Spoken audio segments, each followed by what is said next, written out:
Welcome to the second of our Unstable pre-release recap videos. I'm Graham, and here with Cameron. Hello. Wedge. Howdy. And Serge. Hi. Who was one of our judges for the event, who we wanted to bring in to give some of the judging perspective on this. This was so much fun. For a start, just putting that out there right at the beginning, this was so much fun. The draft was like we found the draft quite tense, but I think that's just because we were like some of the first people to draft it. Mark Rosewater's there. We know it's going to be on camera, and we're like, we want to make sure we get this really good. But also, this is a deep draft format. Yeah, it's secretly quite powerful. Yeah, a lot of decisions matter. They've said, I didn't realize this initially, but they've said this is not for beginners, right? They wanted to design this as a repeatably draftable thing for invested players. Yeah, they did. I think when we were drafting it, it started out kind of happy-go-lucky because we're like, oh, we're opening packs, this is like the first pick. And then really quickly it became, wow, all these cards are complex and good and synergistic. And if I don't read them, I'm going to miss everything. Yeah.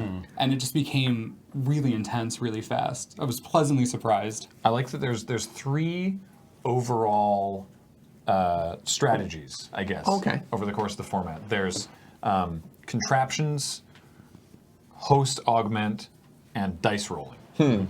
And they're in every color, and every color does them differently. Yes. Yep. Like there's strengths in certain colors, obviously. Like host and augment is really prevalent, or is more prevalent in look like bands? White and green mostly. Okay. And contraptions like red and green are the best at making contraptions, but everyone can make contraptions. Yeah, and then like white and blue manipulates contraptions. And and then blue has a lot of dice roll, well, blue and black. I mean, again, all the colors have all these sort of overarching mechanics. But yeah, they all sort of deal with them a little differently. And then, just sort of when you're looking at a draft pack. So for one thing, I didn't realize that there were 2 contraptions in every booster. Oh, okay. Yeah, I didn't know that either. So there's lots. At an 8-person table, that's 48 contraptions, right? There's a lot. So everyone has a shot to have several good contraptions. I had a bunch that I didn't end up actually. Well, I have a question seeing. about contraptions. Yeah. So in conspiracy, when you pulled conspiracy cards, you that was your pick, but it didn't go in your deck. Yeah. So you ran the risk, if you prioritized them too highly, of having a really poor deck to actually support them. Yeah. And that must have been the same way with contraptions when you're drafting them to realize like, oh man, I got 30 great contraptions. I only have a 25 card deck now. So Serge was our judge for the second half of the day, so he wouldn't have seen the draft video, but that happened to me. Halfway through pack 2, Maria was like, "Oh, I've got to stop taking contraptions," and I went, "Oh no!" And I counted, and we're halfway through pack 2, and I have 8 playables. Yeah. And so that's when I realized, oh no! To quote Maria, "Pump the brakes, Graham. We need to, we need to maybe refocus." I ended up with 12 contraptions, which was the most of the table, and there's a bunch of really cool ones I never got to see, like treadmill. Genetic Recombinator. Genetic Recombinator is whenever you crank it, up to 2 target creatures each get +2/+2 until end of turn. Ooh. Yeah. Hard hat area just makes more contraptions, which would have been great. Yeah, I suppose you run at this weird risk too of if you get too many, then you don't even know what your contraption deck does anymore because it's so diluted. Yeah, so I had a problem there. I had 2 copies of Auto Key, which is by far the lamest contraption ever, and in the 12 that I had, and I was like, I'm going to run all my contraptions, and I should not have because I kept drawing Auto Key, and it's just lame. It's just you make a creature an artifact that can tap for 3 life, and it's like that's not worthwhile. But into the games, I started round 1 against Adam, and man, that first match, just everything happened. Like all the we had dice rolling, we had host stuff. I made a sub game happen. I got to cast The Countdown is at 1 in our first game. Do you have it? Anyway. Are we about to have a Are we about to have a sub game? The countdown is at 1, Adam. And this is way better than Shahrazad. Incorrect. Well, they fixed it over time. It's like some people looked at like, hey, this is an effect that it's been legendary in the community. Yeah. How can we make it suck less? Yeah. Well, it has a much better impact on the game. Like, we'll talk about Shahrazad. Strong disagreement. We'll get there. Yeah, but I just like that you any player that loses takes double damage, which is important in multiplayer games. If you end up playing Silverboard or Commander, it's any player that loses. Is it any player that loses or any player that doesn't win? A player who didn't win. So Yeah, if there's a draw, Yeah. both players take double damage Yeah. because nobody won. Oh, that is interesting. Now, I believe that's actually a change because I think that was a reversal in the previous ruling where he said at first a draw meant neither player loses, but in this one, in case it. I think they recently switched that. Is an important distinction in case somebody read it a while ago and is just getting updated now. Yeah, but I really enjoyed my deck. I ended up with. I had a bunch of hosts. Well, this is, I mean, if you have to have it one way, this is the way you want to do it. I had a whole bunch of hosts and only one augment creature. Well, yeah. Right, but the host creatures are pretty good. They're generally pretty good by themselves, but I only had the one augment, which was Robo. But Robo's pretty good because Robo is whenever, or at the beginning of your end step, if an artifact entered the battlefield under your control this turn, Then do the thing. Yeah. then you get to do the host effect. Right, which is really good for contraptions. Exactly, because Robo triggers itself for one thing, but also if you assemble a contraption, that's an artifact entering the battlefield under your control. So it just gets to sort of go off. I never really got to go off with that necessarily, but I made a sub game. That was the best. It was great. We had way more of those than I ever thought I'd see in my entire had judge 4 career in one day. sub-games. Oh my gosh. We had 4 sub Four games. sub-games. Yeah. Yeah. Oh dear. Adam and I had one. I had 2 against Mark. And then what happened? What did you do to the game of Magic the Gathering, Wedge? We made it better. In retro, Yeah, you're complicit. in the moment. Yeah, I guess I could have countered it. Spike, stifle? Like, what did you want me to do? You could have scooped at any time. I'm glad he didn't. So am I. I'm so If very there's glad you anything didn't. people want to see, it's scooping in response to Shahrazad. Exactly. On I am, a pre-preliminary I am of course stream. being facetious because this was amazing. Yeah. So set this up for us. All right, so what happened originally was I play Spike Yeah. for 2 mana and 4 life because I'm not playing a black You're not deck. playing black, yeah. Not a single black source, even though I have many ways to get basic lands. Nope, didn't run any black at all. So 2 colorless, or 2 mana, 4 life to play my 1/1. I don't do anything. Cam uses a very cryptic command, which has the text to change one of the numbers on one of my cards, Yeah, right? add or subtract 1. Add or subtract 1. Wait, you changed Spike's toughness to 0? Yeah. Yes. Scry 3. I didn't realize he that's forced Wedge's hand. Yeah. He gave me no option. Well, I mean, like, I had to get Spike away. You did, Right, yeah. right, that's yeah. true. I missed the part of how Spike's life was endangered. Yeah. That's amazing. Yeah, so he chooses Scry 3, chooses to kill Spike. Obviously, I have to respond because Spike With can't something. die with something. Now, I'd previously played an Adorable Kitten, and as far as I'm concerned, that's free life to throw away. So I spend the 8 life, and in this moment, making the decision on what to take. Yeah, what's going through your head at this moment? Well, I had taken Jite earlier against Okay. Megan, and that backfired tremendously because she timeout my Jite in round 3. We had a balance on site. On standby. round 4. Just in case. No, Yeah. we had a balance Yeah, on, had which balance. might have been better in the moment where you took Jite. Yes, it might. Yeah, it might have been better. But I mean, But Jite is just to be fair, I really wanted to play Umezawa's Jite. of course, Yeah, and because yeah, how could you absolutely. not? and Jite lets you gain life, which then lets That's you also true. go to yeah, for more I cards. get my life back from the Spike, which I spent all my life getting. That card does everything. Here's like the thing about Spike is if you're not playing black, you're paying 12 life for this card, so it has to be worth 12 life. That's to cast it and activate it. That's and then you have to play the actual card you get, like because it only goes to your hand, you don't get to cast it. So I feel. By the way, I feel like that is how Spike is meant to be played, right? What?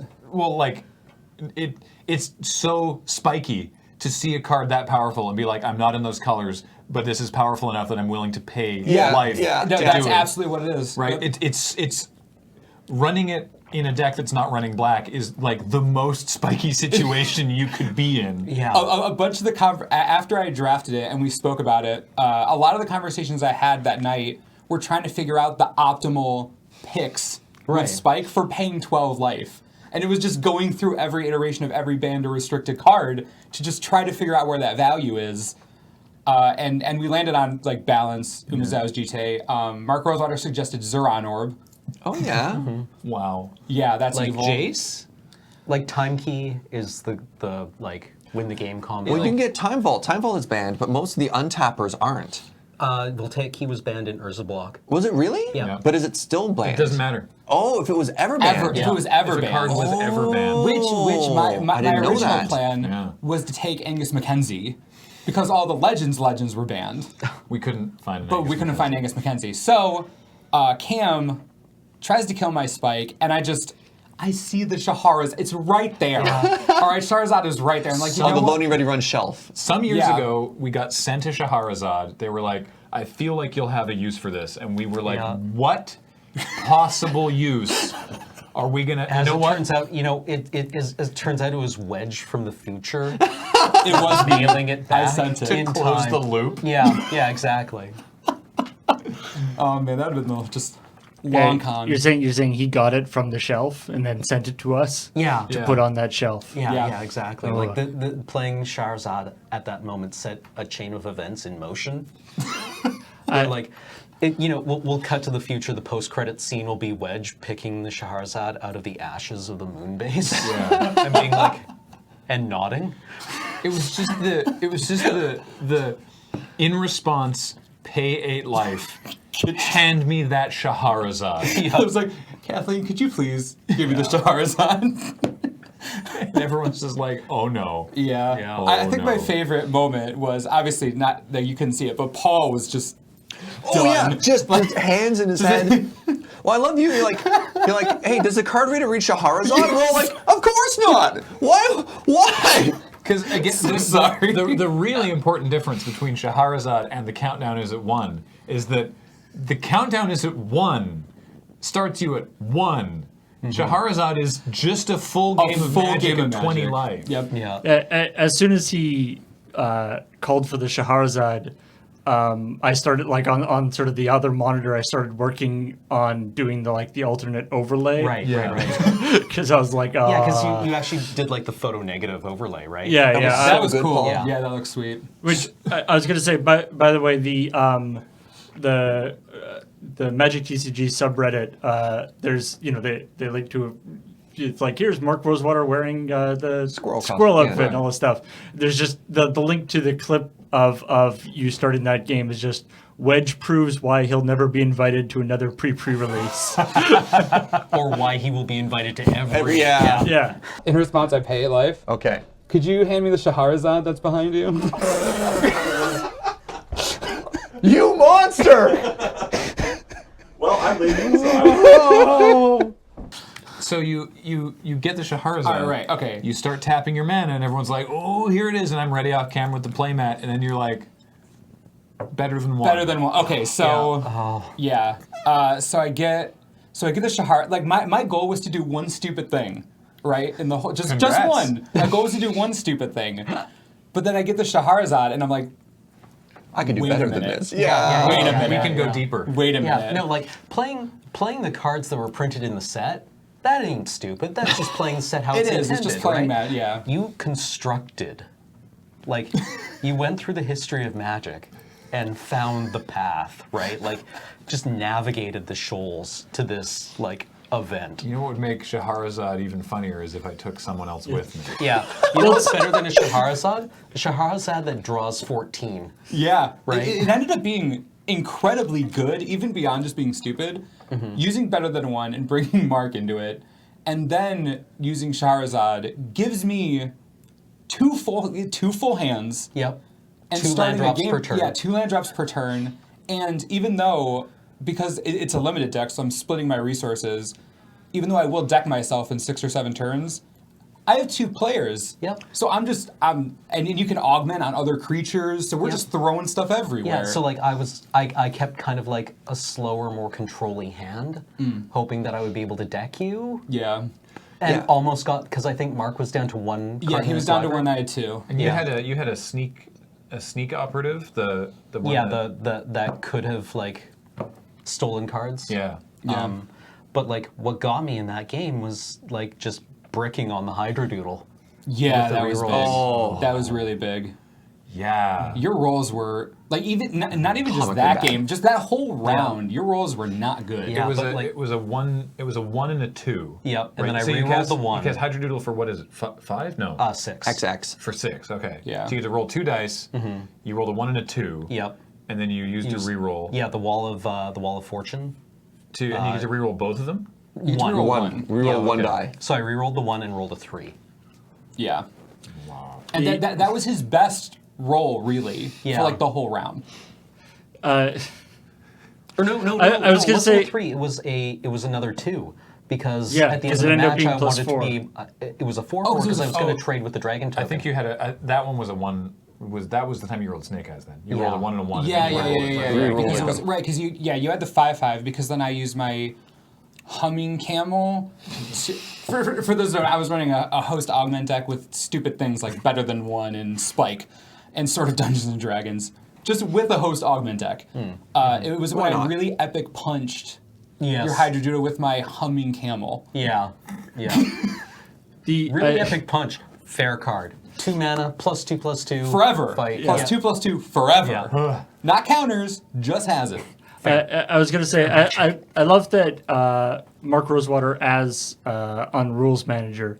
I feel like does the second player when you have the Better Than One, does the second player also get sucked into the Scheherazade game? Like, I feel like he made that call basically on the fly, like he had never considered that, and he just made that call on the fly. I mean, I feel like believe that that he makes would never sense. have considered that. Like, Yeah. honestly, like. Really. So I don't know whether like maybe there'll be maybe that ruling will change in the I would future love if there's if an he, article on Monday about this. if he has to like reconsider it. But I'm just sad that that Wedge and I didn't play, so that we weren't able to go Scheherazade Yeah. into the countdown Countdown as is a at 1, one. go Yeah. two layers deep. Did we have a third literal play inception. match? Yeah, did we have? Yeah, we have flameouts around. That could happen in draft at Yeah. your Yeah. store if both players managed to pick up the countdown as a 1. You could go multiple layers deep. Oh, that would be mean- interesting because you do Scheherazade and then you do countdown at 1. Yeah. And then after the countdown is at 1, it's double damage for the Scheherazade game. Yes. But not But not for the actual Yeah. game. Yeah. Just the Scheherazade game. That is hilarious. You never want to count down at 1 at the Scheherazade game. No. Oh, that It would would be speed. so it, bad. it would speed up the Scheherazade game, It Yeah. would. which it started at 20. So at the very least, you know Yeah. that game. Oh my goodness, my brain. At what point do you go? You're just decking yourself. Yeah. I like people were talking about how like in the comments people were talking about like why Scheherazade is banned. And people were like, oh, because it has to be banned because the original version because it mentions anti, which it does. It says that the sub game doesn't have anti. And those aren't the instances of anti that they banned. Yeah, but right, that's not- and so it's like, oh, it has to be banned because they banned all the cards that have talk about anti, and people are like, no. The Oracle text for one thing doesn't talk about anti. Yeah. That's not why they banned it. No. They banned it because it's stupid. It's Yeah. a nightmare. Because it And sucks. Truly a nightmare. And because of the various rules, like for one thing, if you are on time at a GP and you're in the last 5 turns and someone Scheherazades, it actually doesn't count as those because you're still in the middle of the other turn. yeah. Because the Scheherazade is in the process of resolving. Wow. It's like eggs just in a card. And like It's- the effect isn't even that powerful. Yeah, that's the thing. Like I think countdown is at 1 is actually a more powerful Yep. Absolutely. Oh, yeah. result. Like Yeah. double damage for the rest of the game as opposed to half damage once. Yeah. Like Or you play- Half-Life. Half-Life. once. Oh, yeah. You play a 20-minute game, and as a result, somebody loses half their life, which might be 10.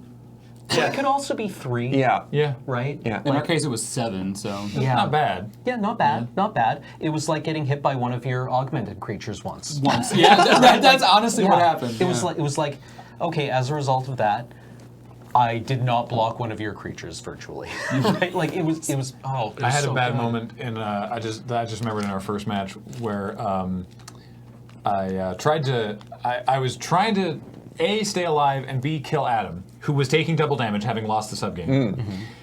And I got a box of free range goblins. Pardon? The card box of free range goblins. You get between 1 and 6 goblins, depending on the die roll, for 6 mana.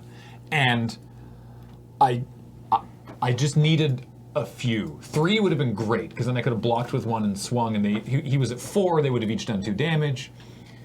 And someone tweeted at me, it's like, this is Graham discovering how the disappointment of a loot box. Because I was like, all right, pay 6 mana, roll the dice, and I get 1 goblin. Luckily, I found this box of free range goblins lying around. Oh, come on. Yeah, it's like So I lost that gray, game. blue. Yeah. That's awful.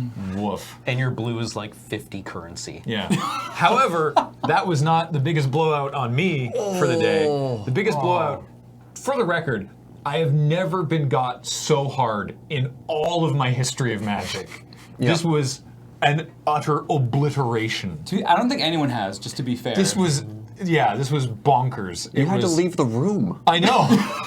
This was like, I feel like I'm very quickly slipping behind in this game against Mark in the final round of the game.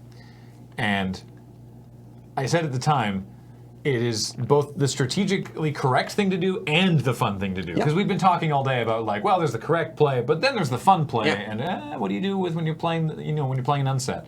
I think I've reached the point where the correct play and the funny play, in this case, are actually the same thing. Okay. Sick. Yes. Yes. Yes! We're going back to the Shadow Realm. Yes. And I had a 5-power flyer, and he was still at 20. And it's like, okay, if I play the countdown is at 1, and I beat Mark, which I am favored to do based on what we have seen so far. That's the key. Based on what we've seen so far. You have 1-drops in your deck, and he doesn't. Yeah. Although my 1-drop, the Wrench Rigger, was already in the main game. But a bunch of Mark's 2-drops were already in the main game. So, I'm feeling all right about it. Then that flyer that Mark can't block and is tapped out for will hit for 10. Right. This is big. So I was like, okay, I play it. And I look at my hand, and it's not fast. It's got a 5-drop, like 4/4. I think it might have had a 3-drop, and then like some land. It's not fast, but it's reliable. So I'm like, okay, this is keepable. And I was like, the 5-drop, by the way, was 3-headed goblin. So I was like, okay, Yeah, cool, yeah. cool. Yeah. And so I'm like, all right, let's do it, because the player who cast the spell gets to go first. All right, Mountain, no 1-drop, go ahead. And Mark just goes, I have this ninja card in my hand that's also in play and has haste.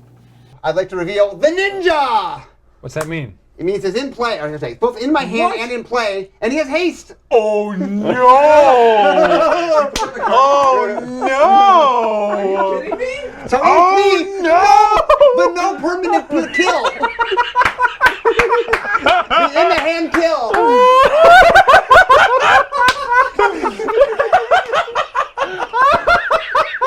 Masterful Ninja. GG. We'd never seen, no one had seen Masterful Ninja. His deck was called, what was something Ninja Monstrosity. Yeah. What was the first one? It was named after like 3 bombs in his deck. Right. There's like the Modular Monstrosity, this Masterful Ninja, and something else. And he's like, so it's called that because we haven't seen the ninja part. And I'm like, what do you mean? What do you mean we haven't seen the ninja part?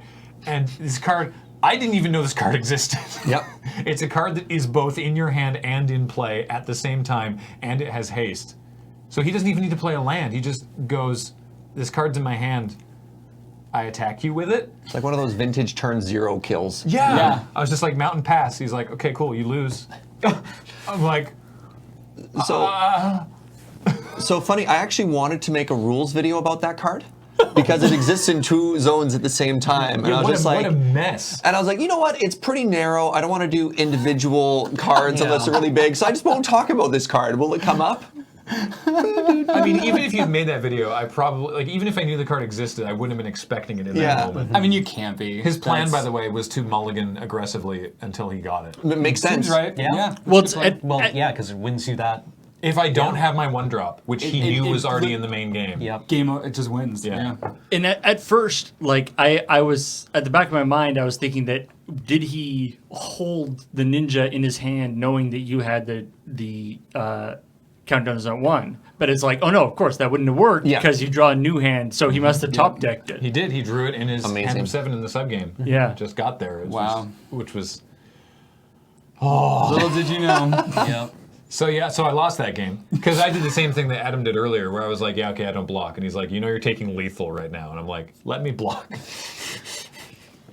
But I'd let him take back attacks and do that. So no hard feelings there, obviously. But oh man, Like that was amazing. the set is just so good. I was not a fan of the previous unsets at all. Like They were too wacky. Yeah, they were like, oh, lol, jokes. You definitely got to be in the right mindset. Yeah. Like I did an unhinged draft, and I had a lot of fun, but it was with people that I knew, and I was sort of. You're also going I into was it sort not- of like on for it. Like I was like playing it up, you know? Yeah. But yeah, this, to your point, Cam, this has just Like really good synergistic mechanics. Yeah. Like this dice rolling deck. yeah. If I had known I was going to be in it, if I had known what it looked like and what it wanted, I think I would have been able to put together something real powerful here.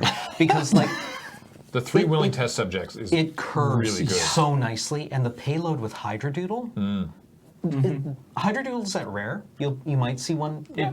It stands to reason that there will be like something like that in your draft pod as a payload, but it doesn't even need it because like the curve goes from like you can either do Wall of Fortune or Ground Pounder as your 2-drop. Ground Pounder's great because you just get to roll dice whenever you play 4. Yeah, into Willing Test Subject on 3. And then you can activate Ground Pounder on 4, or you can play it like another, like a couple of Wall of Fortunes to manipulate your die rolls. And like it just curves so beautifully. And then Mad Science Fair Project. Mad Science Fair Project if I seems had- like really good tech in this deck.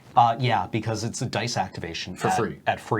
Well, it generates mana. Yeah, actually. it's actually a. Wait, yeah, to be it's fair, a, it's yeah. just good in general. You just as need one of mana. the only mana fixing in the Yeah. set. yeah, and mana rocks. Yeah, Well, it's I- conditionally I- mana fixing. Sorry, it's the only mana rock. Yeah. Yeah, Conditional but like mana it, fixing. considering how the deck prices rolling a die, Willing Test Subject, you pay 6 to roll a die Yeah. for no effect. Ground Pounder, you pay 4 Yeah. to roll a die for a pretty good effect, but you still have to pay 4 for it. And yeah, Mad Science for a Project, you just roll a die, Yeah, like and you get mana out of it.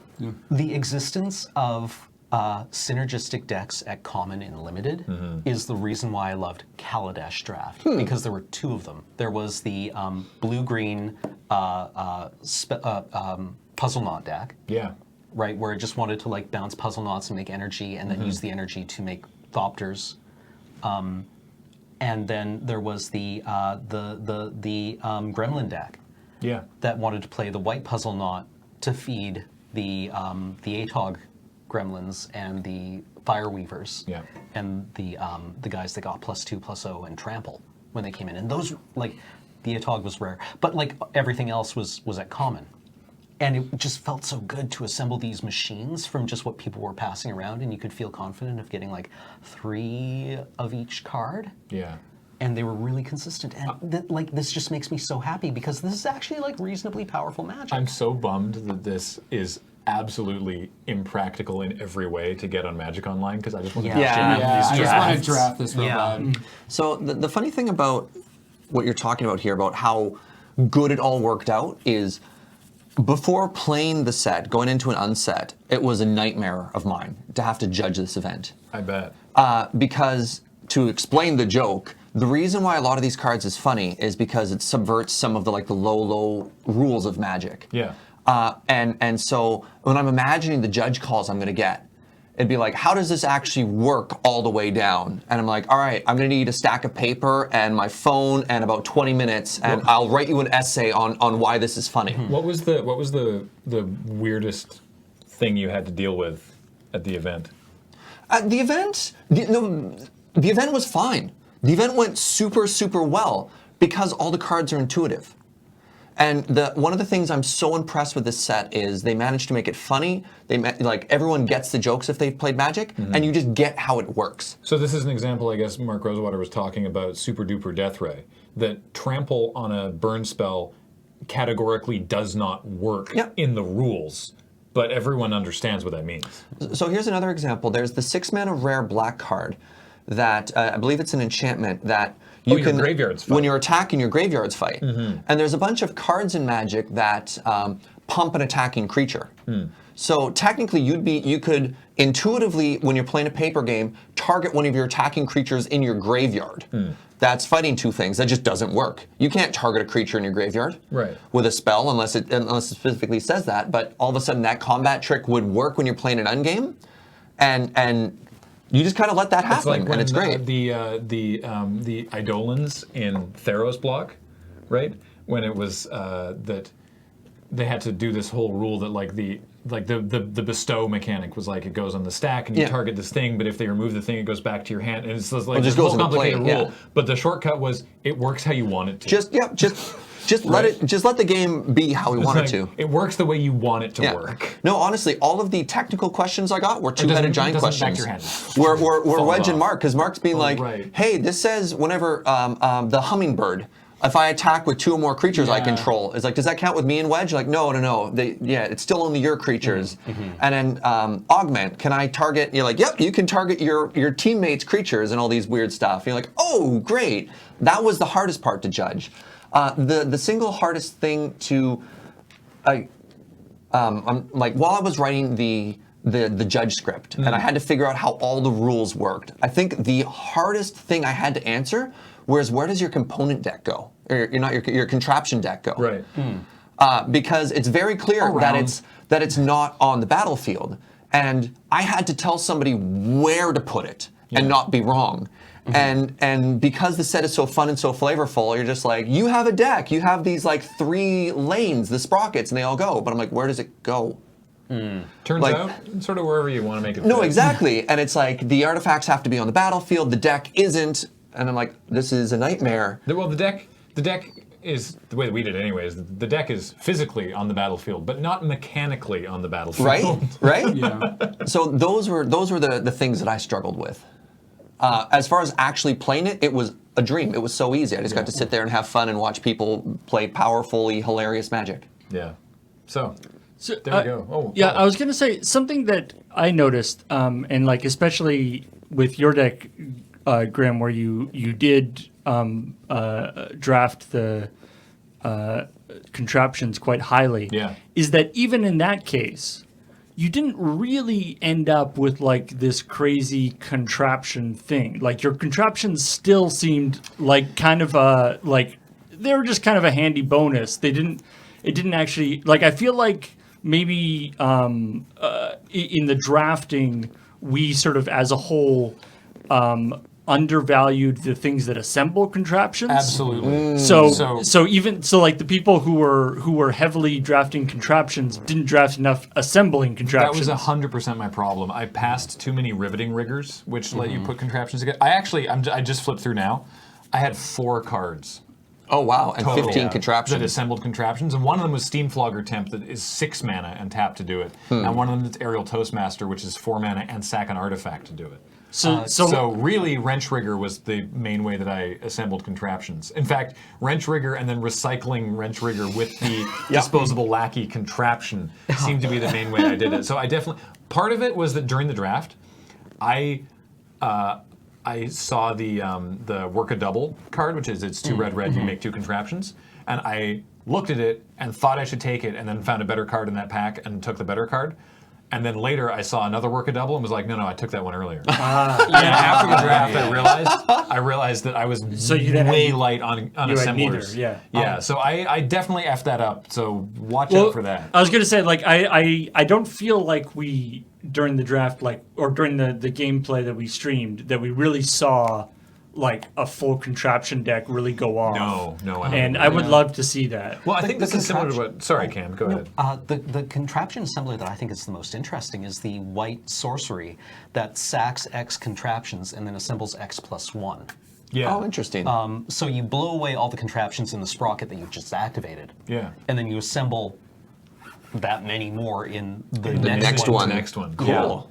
The Or the one that allows you to move contraptions. yeah. I think similar. Which the reassembling one, yeah. Yeah. Which Megan I think had, Well, I also had. Cognitor, I think. but never actually got to use because she always had to sacrifice it. Well, I also had my first pick was Hard Hat Area, which is a mythic contraption, which is whenever you crank it, you roll 2 6-sided dice and assemble that many contraptions. Holy wow. Equal Equal to the difference. Equal to the difference. Yeah. Right. To be clear, equal to the difference between them. So between 0 and 5. It's actually rough because it supports you running a lot of contraptions, which means you're going to get it less often.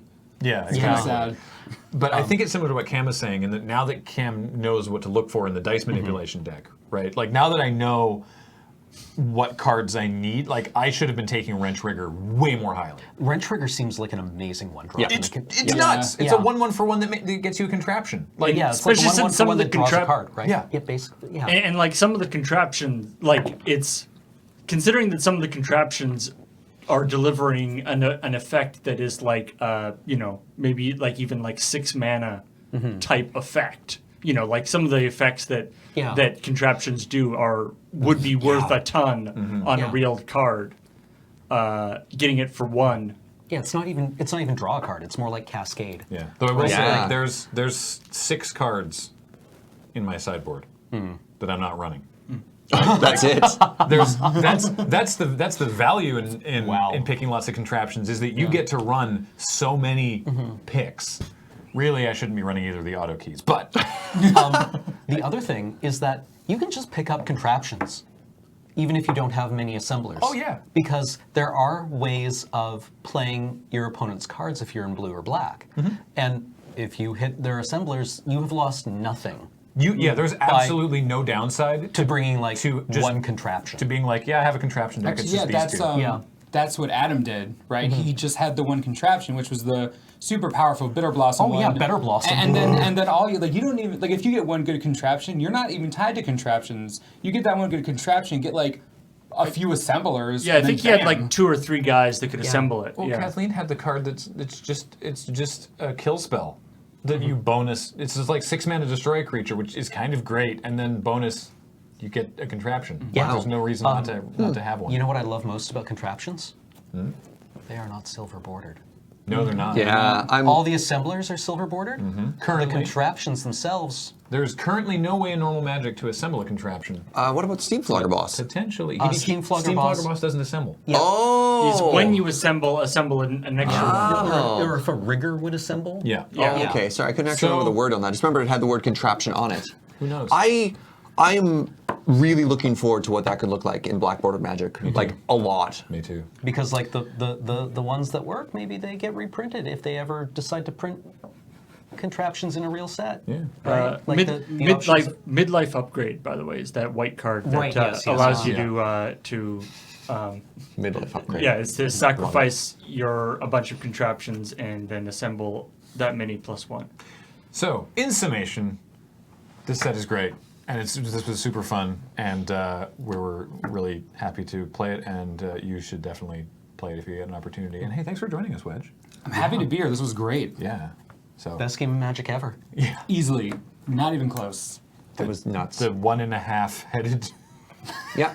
1 versus 2 Shahara's. Yeah. Anyway, thanks for watching, and look for more bonus content from the Unstable pre-release coming this week.